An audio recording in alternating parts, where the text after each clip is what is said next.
The 10 greatest presidents in American history. Let's waste no time, get right into it. Number 10, my pick is James Monroe. Monroe doesn't really get the credit that I feel like he deserves.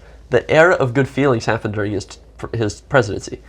Imagine if that were to happen now. I mean, imagine the country would be so united. Polls weren't really much of a thing. Opinion polls weren't really much of a thing. He would be polling 80-85%. Probably. Era of good feelings. Runs and is unanimously elected. George Washington, only other person to do that. Number 9, John F. Kennedy. Cuban Missile Crisis, his character.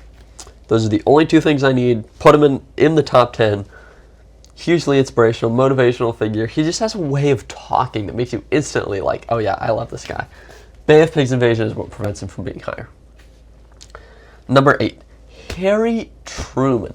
Using the atomic power to end World War II, I've gone back and forth on it over the years. At this moment, I'm thinking that it was the right decision.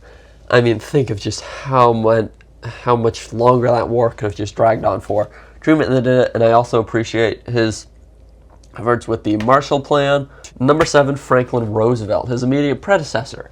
His leadership during World War II, and I'm kind of thinking, I like how he broke the two-term tradition.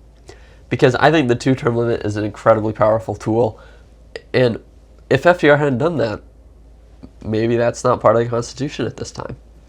I mean, but yeah, his leadership during World War II, leading the country out of the Great Depression, absolute genius of a president there, winning 4 elections in absolute landslides. Number 6, Calvin Coolidge. Calvin Coolidge, he weakened the power of the presidency. I think that is good. He openly said, I don't want to run in 1928. I'm concerned about my wife's health serving 10 years as First Lady. And frankly, the second term curse, it's real. I'd rather hand the keys over to somebody else. Imagine how good of a person you need to be to voluntarily give up power. Wow. And Silent Cal, I love it. He was a hands-off president. My favorite Coolidge story, he was at a party. He made a bet. His friend made a bet with him. I bet you'll say at least 3 words. He doesn't say anything for the entire party until the very end, where he goes up and says, "You lose." Getting in the top 5, Thomas Jefferson, Louisiana Purchase. Absolute huge just gain for the country. Gets all this land for only $15 million. Absolute bargain, let me tell you. Bargain. Embargo Act prevents him from being higher, and his character. He enslaved over 600 people. 4, I really want to put this one higher, but James Polk. Oregon Territory. California Territory. Economy. Keeping his promises. That's a big one. Number 3, Eisenhower. NASA. The Interstate Highway System. Brown versus Board of Education. Need I continue with this man? Next, before we get to the top 2, I think most of us know who those top 2 are going to be. I want to give 2 honorable mentions.